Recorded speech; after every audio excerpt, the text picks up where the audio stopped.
अस्सलाम वालेकुम इटली वाले की हाल चाल है। उम्मीद करना तुसी ठीक ठाक होवोगे।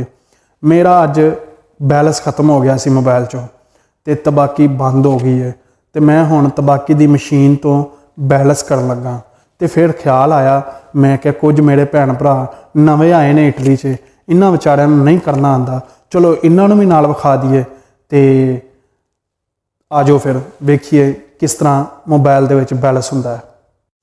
तो हुण असी आ गए हाँ तबाकी दी मशीन ते करने बैलेंस अपना। यह वेखो लखीचा रिकारी कारे ऑनलाइन, तुसी इनू क्लिक करना है, नज़र आ रहा है। इस तो बाद असी रिकारी कारे चिलुलारे दे विच जाना है, इनू क्लिक किया।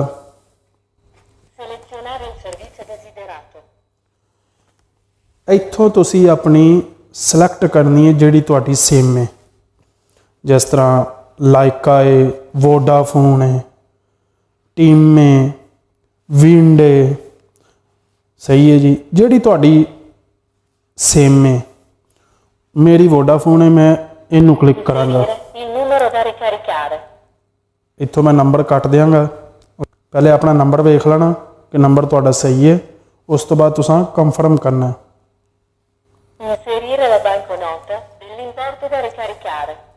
हुण तुसी किन्ने दा करना है, याद रखना इहदे विच मुनेता नहीं पैंदा फिर रिकारी करे वास्ते।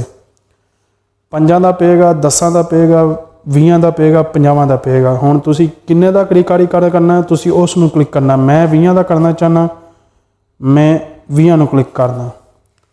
हुण तुसी अपने पैसे विच पाने ने, ए तक्को मशीन दे विच तुसां पैसे पाने ने, ए गए पैसे अंदर। ये चेक करो बाचो। ओके जी, ते हाँ जी इटली वाले उम्मीद करना तुहानूं समझ आ गई होएगी किवें अपने मोबाइल दे विच बैलेंस करना है।